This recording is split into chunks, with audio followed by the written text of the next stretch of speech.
y ese yacimiento puede ser subterráneo o sobre tierra, los procesos de molienda, que eran trituración y molienda, concentración. A partir de, digamos, el tamaño que tengamos de las partículas, se hace la concentración de ellas. Esto se llama en metalurgia beneficio del mineral, que es lo mismo. Después se hace la extracción del metal, es otro proceso. Una vez logrado la concentración para entrar dentro de los equipos que manejan mayor cantidad de energía y en consecuencia costos, la extracción del metal, que se llama refinado, se obtiene a partir de este refinado el metal puro y termina siempre después combinándose este metal puro en lo que respecta a combinándolo con una aleación, siempre y cuando, les vuelvo a repetir, no necesiten metal puro. Este es el esquema que vamos a ver a partir de ahora.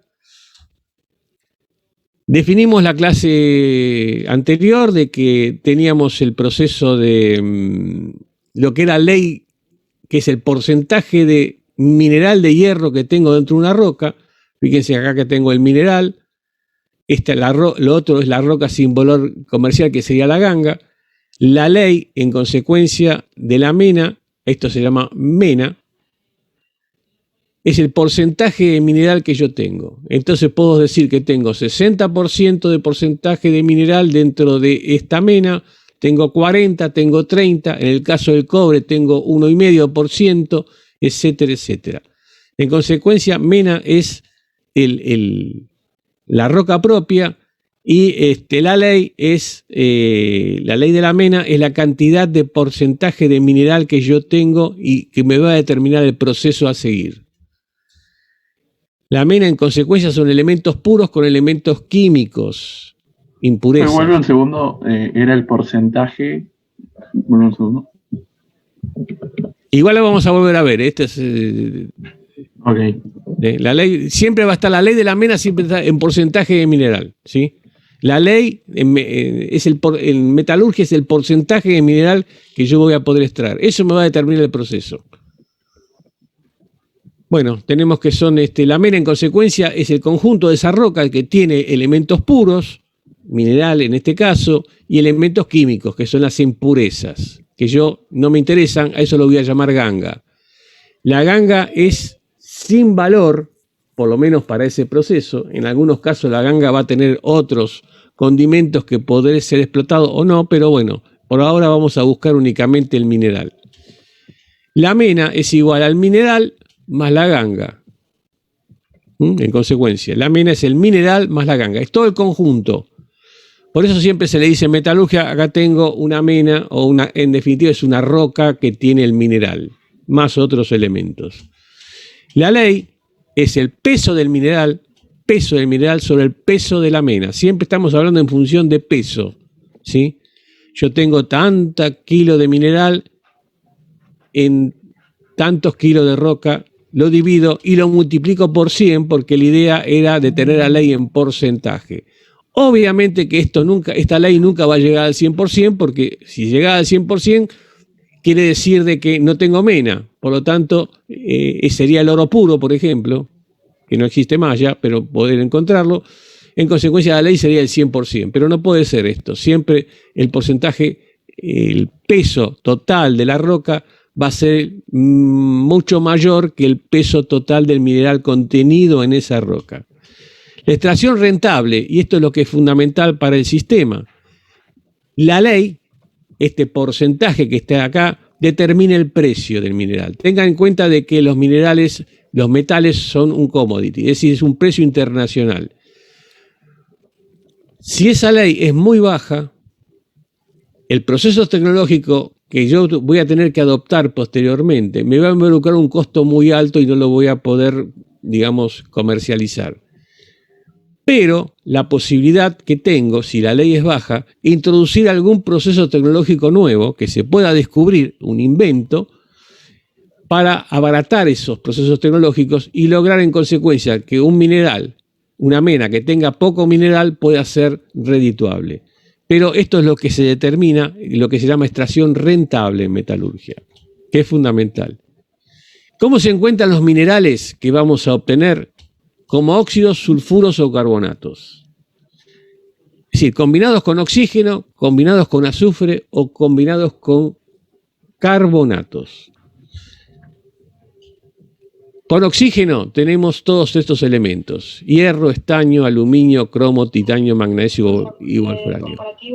Estos son los más fáciles de reducir porque vamos a ver que se reducen con dióxido de carbono. Pero los sulfuros, que dependen del azufre fundamentalmente, aparecen, fíjense, también aparece el hierro, el cobre, el plomo, el zinc, el níquel y el antimonio. El problema de los sulfuros es muy importante porque los sulfuros no son solubles con nada.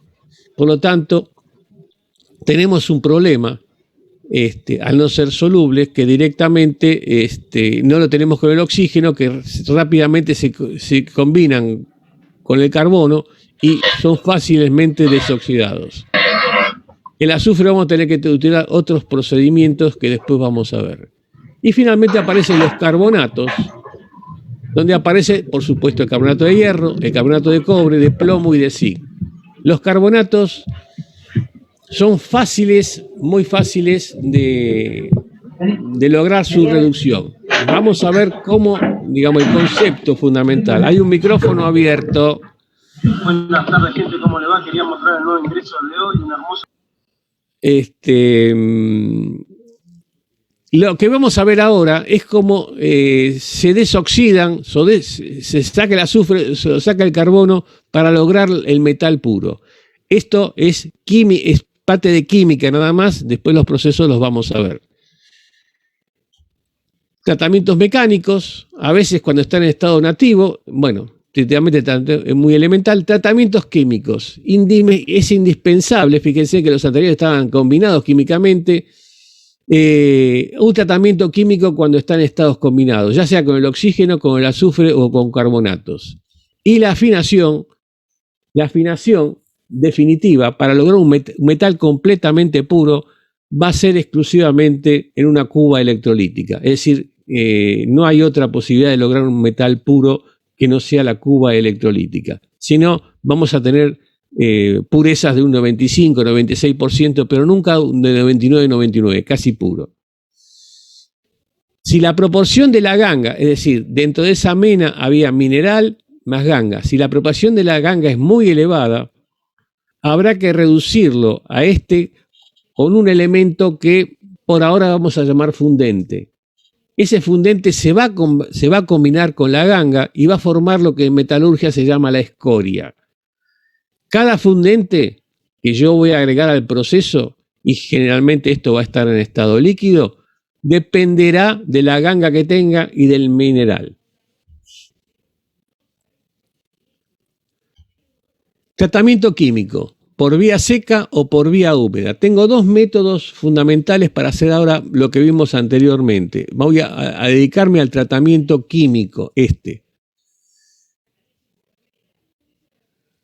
Por vía seca o por vía húmeda. Como su nombre indica, la vía seca es, por ejemplo, la tostación.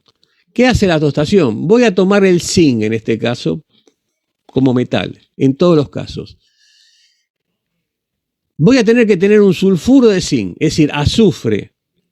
Le voy a agregar oxígeno, le voy a agregar calor y sin llegar al estado líquido, lo que voy a obtener por esa reacción química, voy a obtener óxido de zinc y ahora van a aparecer unas flechitas. ¿Por qué pongo las flechitas? Porque son gases, ¿de acuerdo?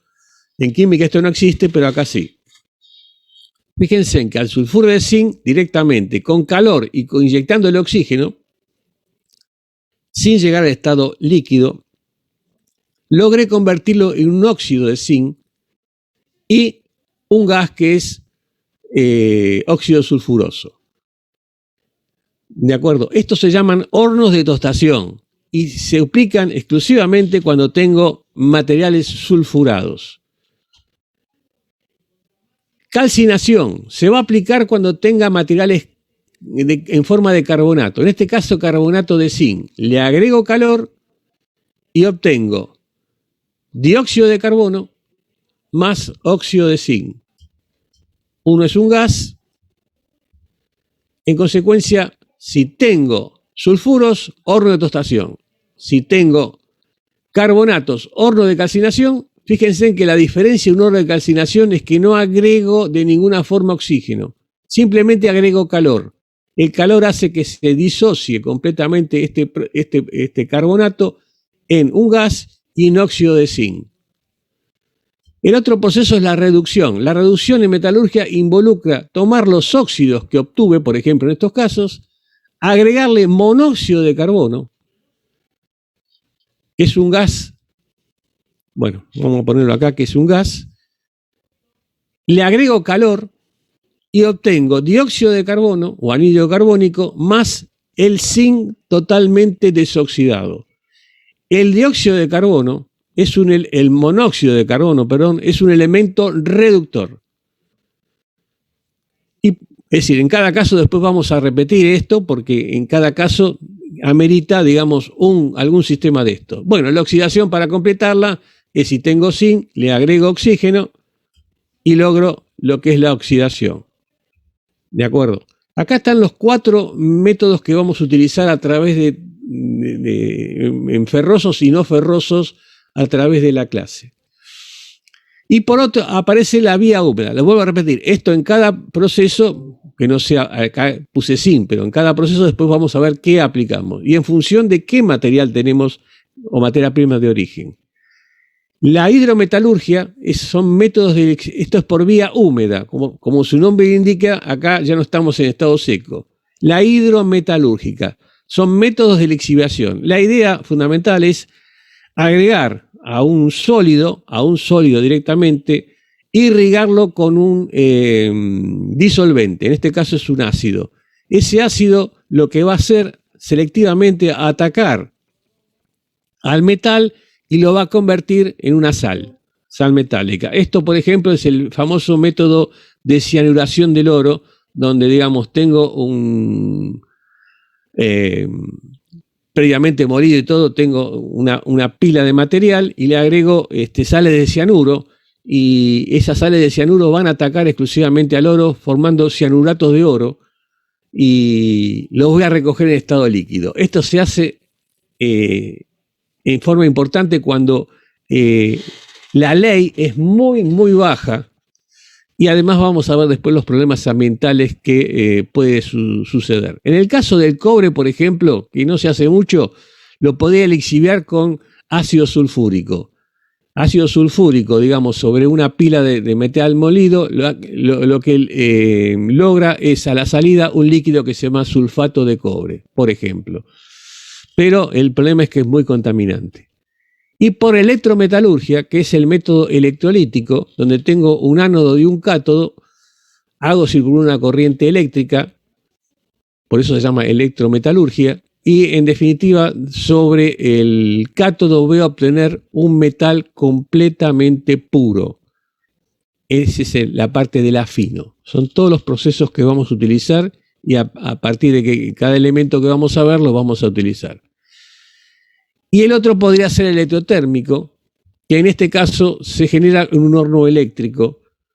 Acá tenemos un proceso que por generación de energía eléctrica generamos elevación de temperatura que puede estar hasta los 4000 grados, llevando al estado líquido todo lo que es el mineral o el mineral de hierro con su ganga, y ahí a esas temperaturas en estado líquido puedo hacer, en función de los elementos que agregue, fundentes, etcétera, etcétera, puedo hacer cualquier elucubración y obtener aceros que se llaman aceros eléctricos, en este caso, que son los más puros y los más caros además. Profesor, le hago una pregunta. Sí. Ahí, en el proceso de oxidación, ¿por qué querría obtener el óxido de zinc si ya lo tenía de forma pura? Porque si pongo reducción, pongo oxidación. Esto es un sistema que se llama redox. Entonces, en algunos pasos vamos a ver que vamos a oxidar los elementos. Por ejemplo, cuando veamos convertidores, que yo lo pasé pero lo corté porque quiero seguir con esto, en los convertidores voy a agregar aluminio puro para que el oxígeno no se me vaya y me oxide el hierro. En consecuencia voy a tener óxido de aluminio. ¿Entendés? En algunos casos lo puedo usar, pero son los 4 sistemas químicos que voy a utilizar. Evidentemente acá el zinc no me conviene oxidarlo para que lo desoxide, pero en el caso lo mismo puede ocurrir con el manganeso, que también se oxida muy rápido, y lo saco eso, en el caso del óxido de aluminio lo saco como ganga, ¿de acuerdo? Como escoria, mejor dicho, ¿de acuerdo? Sí, gracias. El horno de tostación es bastante sencillo, es un horno parecido al de cubilote. Fíjense en que lo único que hago, acá está la misma reacción que vimos acá, tengo que ingresar el sulfuro de zinc, en este caso. Ojo que va con todas las impurezas, acá estoy haciendo, digamos, una relación simple. Voy a inyectar aire por acá, del aire voy a aprovechar el oxígeno nada más, obviamente, porque el nitrógeno no me interesa, ni los gases. El oxígeno voy a ingresarlo por acá, y por acá te voy a ingresar combustión, es decir, el calor. El calor puede estar derivado de fuel oil, puede ser gas metano, o puede ser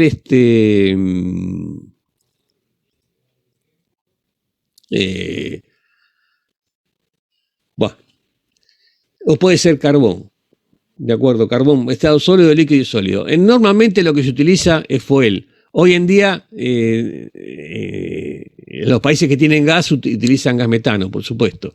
Esa es la fuente de calor, digamos. La fuente de calor es esa. Fíjense, el calor es esto, es la combustión.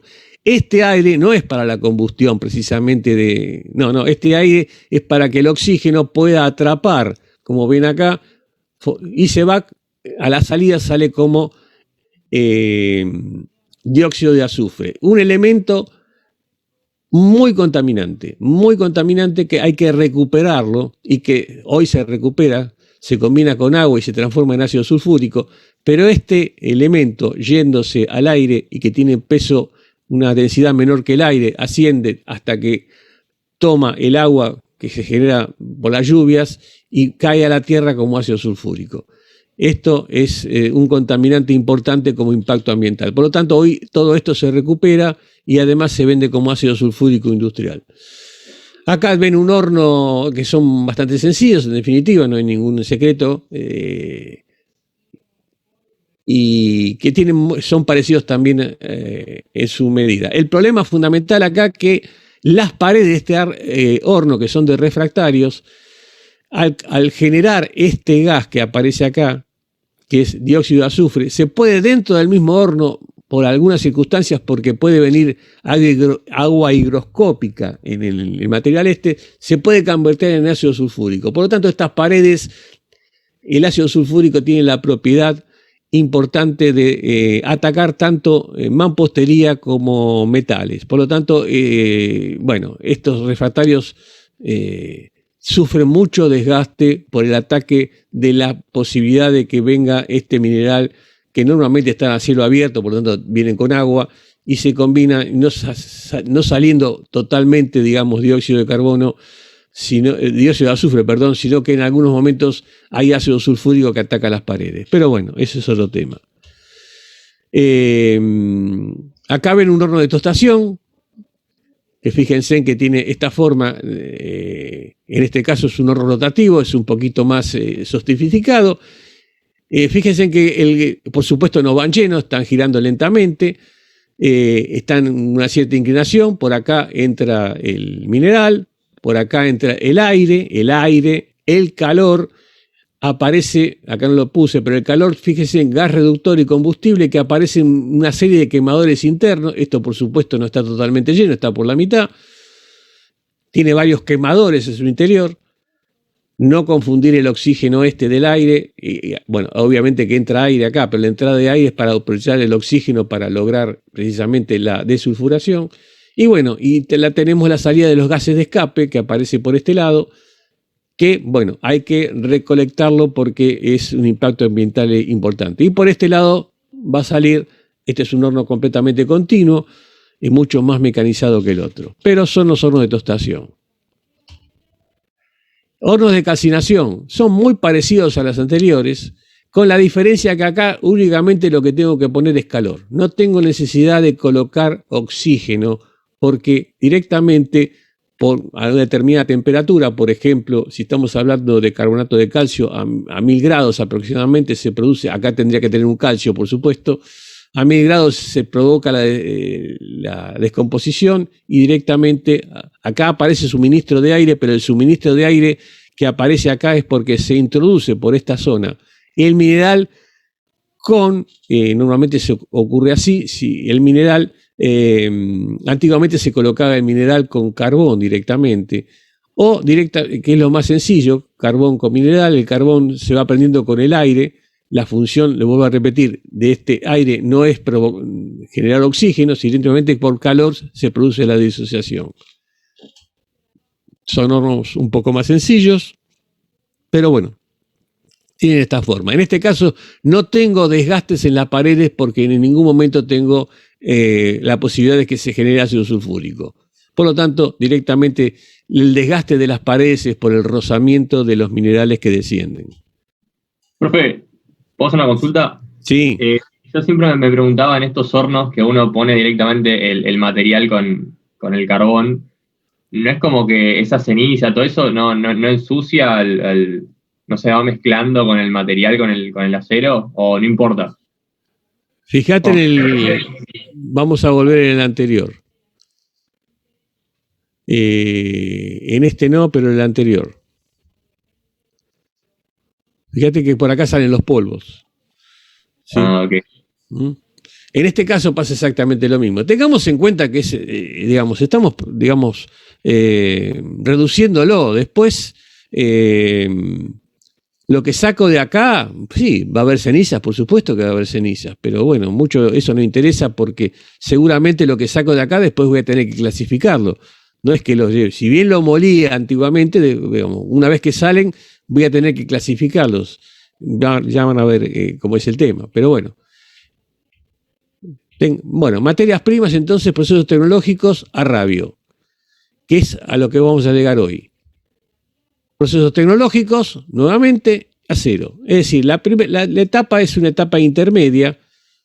Si bien vimos bastante hoy de lo que respecta a aceros, a la parte cristalográfica, el Arrabio realmente no tiene tantas consideraciones importantes. Vamos a salir con un elemento que, como después vamos a tener que purificarlo para llegar a los aceros, va a salir con algunas impurezas, óxidos, etcétera, etcétera, pero bueno, como no es el definitivo, es más sencillo posiblemente que el acero. En lo que respecta al proceso tecnológico, hay uno solo, por ahora. Materias primas, estación de yacimiento, con el mismo proceso de molienda, esto lo habíamos visto también, Arrabio. Vuelvo a repetir, fíjense que acá corté toda la parte de abajo, extracción de yacimiento, molienda, trituración y molienda, preparación de las materias primas, que es lo que vamos a ver ahora, el alto horno, que es el corazón del sistema. Siempre en todo proceso hay un equipo que es el más importante y los demás serían como auxiliares, que abastecen a se para toda la producción. Y para lograr el Arrabio. Esto lo que vamos, y después vamos a hacer un descanso, vemos esta parte, fíjense, la preparación, este elemento, volvamos acá, el Arrabio o el acero es un proceso donde tiene muy pocas materias primas. Exactamente son 4 materias primas que hacen en definitiva a lo que es el Arrabio. 4 exclusivamente. Y además lo que se da, fundamentalmente esto, es lo que se llama la planta integrada. La planta de fabricación del acero es una planta donde prácticamente, supongamos, a partir de la materia prima logra un producto final, que no va a ser así, porque fíjense que estas plantas lo que van a hacer es un producto planchones fundamentalmente, que después irán a otra industria donde le dan la forma que ellos quieren, de rieles, de chapa, de lámina. Pero se dice como una planta integrada y está con todos los equipos determinados que vamos a ver ahora. Y normalmente, por ejemplo, acá tenemos la de Jujuy, donde directamente extrae de la cordillera el mineral de hierro. Es decir, tiene un yacimiento propio. Por supuesto, al pie del yacimiento tiene el proceso de molienda y después por cable carril va llevando el mineral. En el caso de Altos Hornos Zapla, maneja como carbón, como carbono, maneja carbón de leña.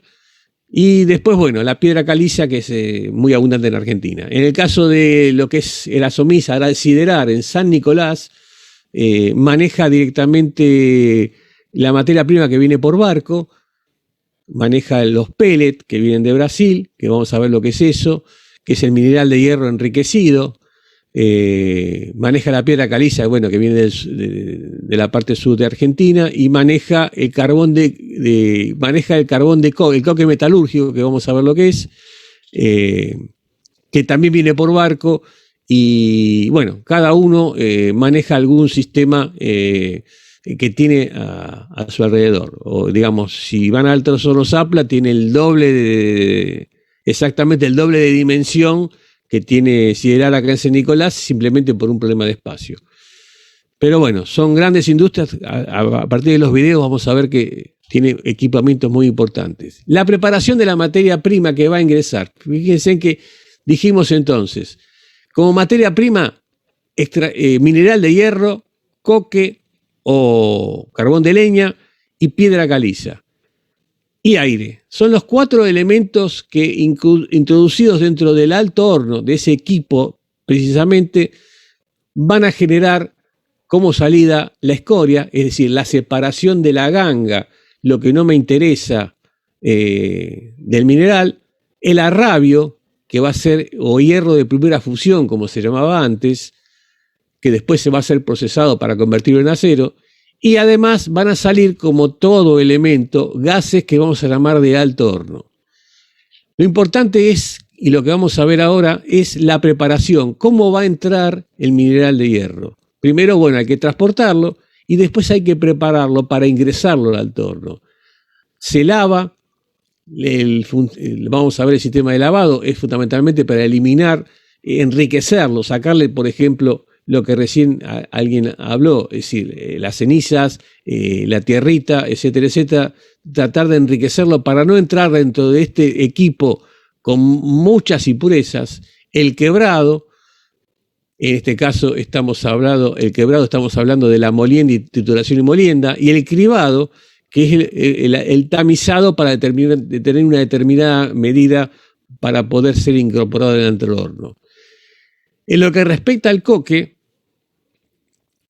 el refinado, que involucra el problema del coque, no tanto del carbón de leña, pero sí del coque, que el coque arrastra mucho azufre en su estructura. El refinado indica precisamente eliminarlo, como lo vamos a ver, esa cantidad de azufre, que se hace por una destilación seca, como vamos a ver más adelante.